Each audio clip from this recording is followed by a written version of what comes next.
What is up, you guys? It is K-Swan, and on Road Rash Off-Road today, we are talking about quick disconnects for the Road Rash machine, specifically the new JKS quick disconnects that we're going to be putting on the rig. So the sway bar goes across the Jeep side to side, and it does exactly what it sounds like. It keeps the Jeep from swaying side to side. Now at the end of the sway bar on each side, there is sway bar end links, which goes from the sway bar down to the axle, and then that is where we connect our quick disconnects. Basically, giving the Jeep the ability to have that axle move freely. Now the benefits to this is when you're going slow and you're going over top of rocks or off-road, this gives the axle the ability to move freely, which keeps the Jeep fairly level. A lot of times you'll hear the term flexing by a lot of Jeepers, but technically it's called articulation. Disconnecting those sway bar links gives you the ability to flex that Jeep and gives you a much more comfortable and capable ride off-road. Now for those Jeepers who don't have a Rubicon, a lot of times disconnecting your sway bar means you have to crawl under the Jeep with a 18mm wrench and unscrew them, and it takes a long time. Being able to have the JKS quick disconnect saves a lot of time at the trailhead so that you can spend more time on the trail. Now when you get off the trail, the important thing is to reconnect those sway bars, because they actually have a job, a very important job on your Jeep. When you're driving down the road and you're doing 40, 45, 50, and you start to take those corners, without the sway bar connected, that Jeep is going to want to roll. So we want to have those sway bars connected to the Jeep so that it gives it a lot more stability and it keeps that Jeep, all four wheels on the ground, in contact. So installing these JKS quick disconnects on the Jeep should be easy and very quick. It actually will probably take me longer to film this video than to install these JKS quick disconnects. If you find this video helpful or interesting, or you want to support the channel, like, subscribe to this channel, and please share this video with your Jeep friends. Let's get back to the garage and get these quick disconnects installed.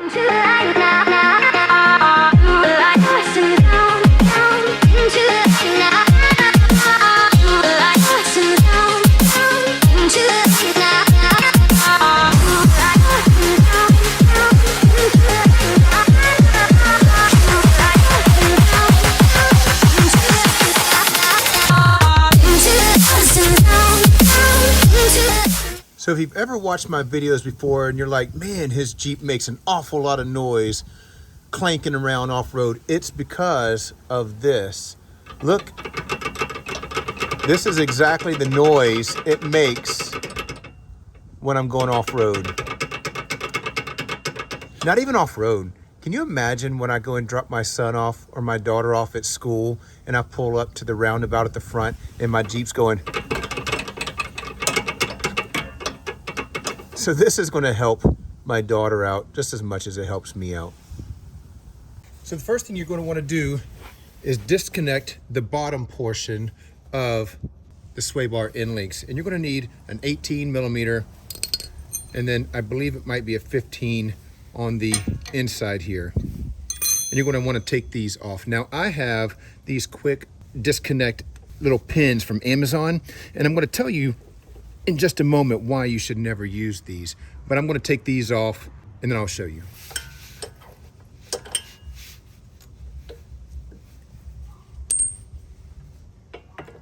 So once you have the bottoms undone, you can pull the sway bar down, and this will help you get to the top bolts here.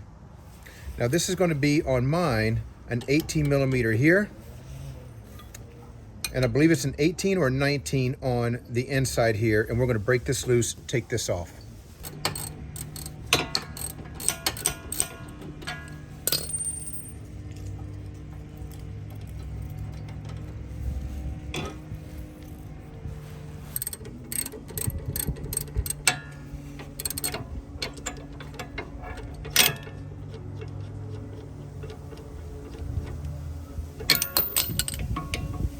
Now, as I mentioned before, I installed these cheap little Amazon. It literally just came with a pin and a hook pin as a temporary quick disconnect to your already existing sway bar end link.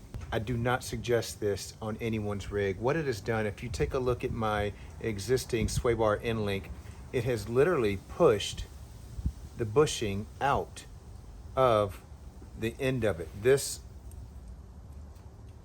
little makeshift thing has pushed the bushing out of the inside, and this is pretty dangerous. It still held, but it was pretty dangerous. So this is what kind of triggered me to go ahead and buy some really nice new JKS quick disconnects for the sway bar.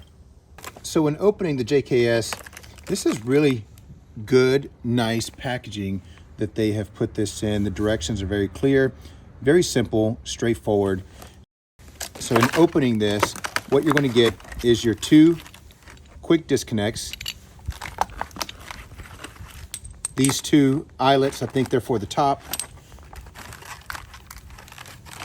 These 2 for the bottom.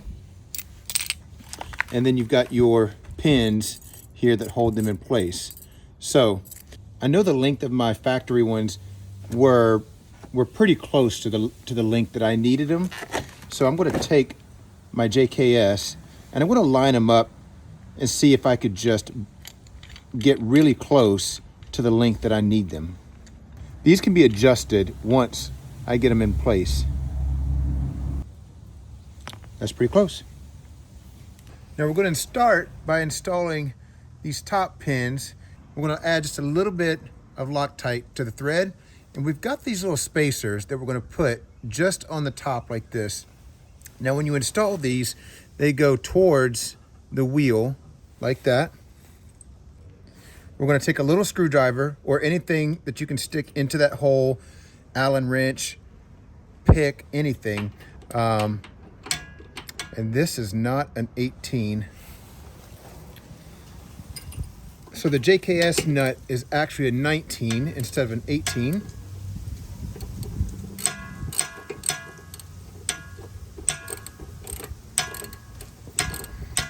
And we're just going to tighten this down.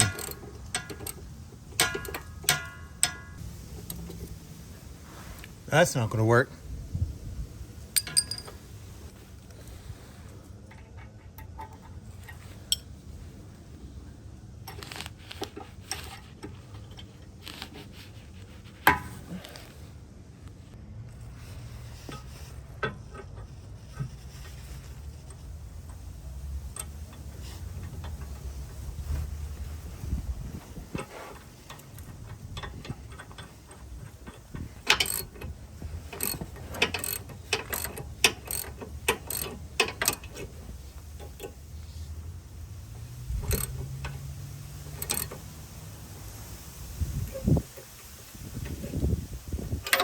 So just a heads up, I know I said you could put an Allen wrench or whatever through this hole, but I have broken everything that I put in that hole. Everything's broken, bent.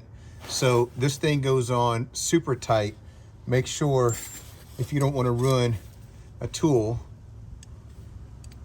you don't stick it in this hole, because chances are it's going to bend or break.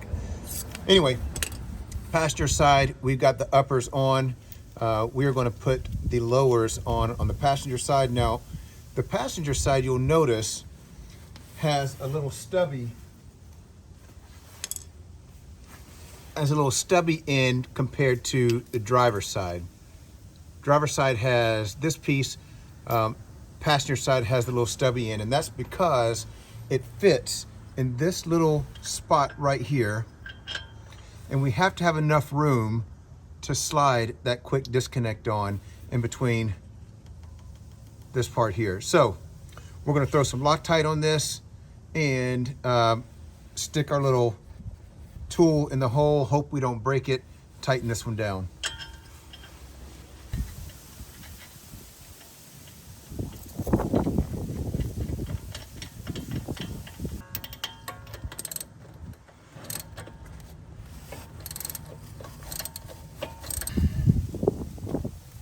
Come on. Ah, I broke it.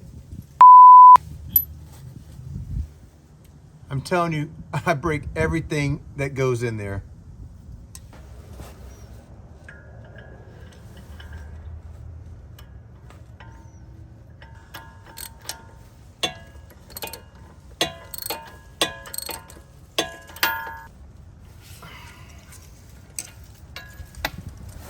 All right, let's put our disconnects on.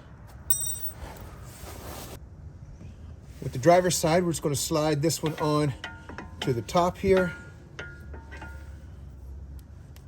Take our pin, drop it down in there. Easy as that. Pull it down, slide in our bottom. Now we got some disconnects in. Let's put the other side on. On the passenger side, I'm going to slide this bottom one in first, just because it may be a little bit more difficult to get to. Easy as that. Slide the top one in. There we go. Disconnects are connected. We are good to go. Now, when setting the height of your disconnects, one of the things that you want to look for is that your track bar here, there. Your track bar here is pretty level with the actual Jeep. So you want that to be pretty straight on level with your Jeep. That's how you know you got the right height for your track bar here.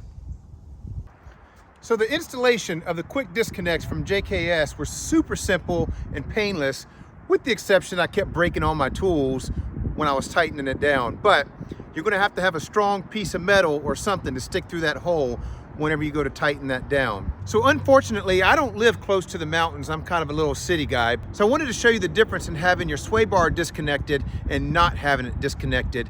So I came up to my local church simply because they have one big rock. And I'm going to try to pull up and set my wheel up on top of it with the sway bar connected, and then I'm going to pull it down and I'm going to disconnect the sway bars, and I'm going to show you the difference going off-road and having those sway bars disconnected. So let's see if I can make it up on this rock.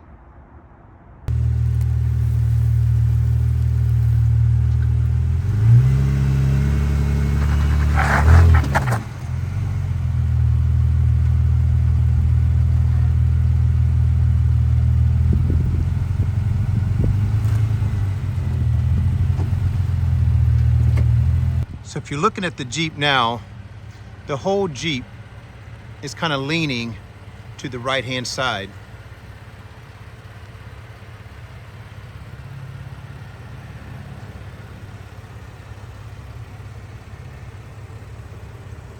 And if you look at the difference, the distance between the wheel and the fender, there's an awful lot of room for that wheel to move up.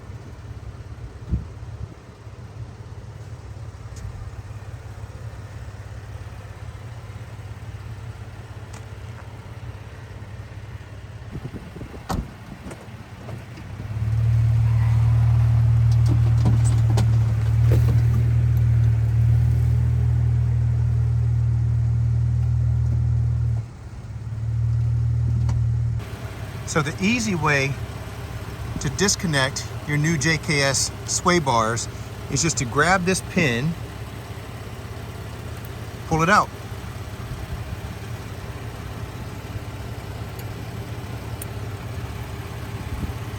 And now this sway bar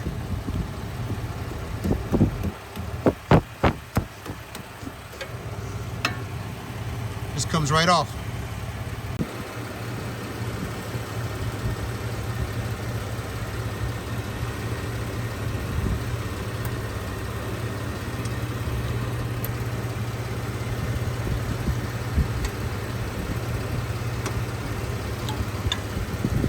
So now that we have our sway bars disconnected, I'm going to show you the difference when we pull up on the rock.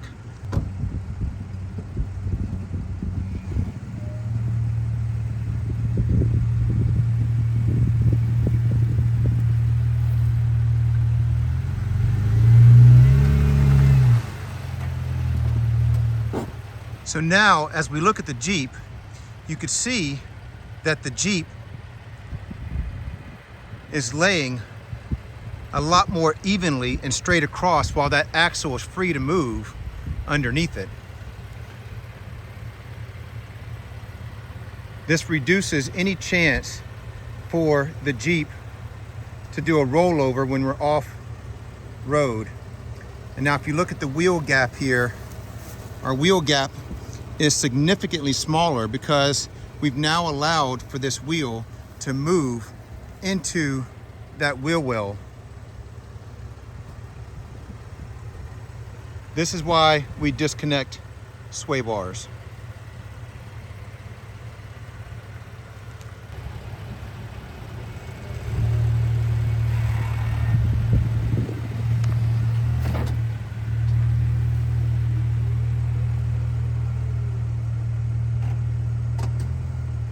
And that's it. Once you're done with the trail, you just take your quick disconnect, slide it on at the top, slide it on at the bottom, put our little pins in, and you're done. So you guys, that's it. The installation of the JKS quick disconnects was awesome, flawless, painless, except for that I kept breaking a couple of tools that I put in the hole. Make sure you have a really strong piece of metal to put in the hole. I'm really happy with this product, how easy it is. It's fairly inexpensive, and I think it's gonna work perfect for getting me on and off the trail fairly quickly. You guys, make sure you like and subscribe to this channel. Make sure you share this video with your Jeep friends. Love you guys. More content coming.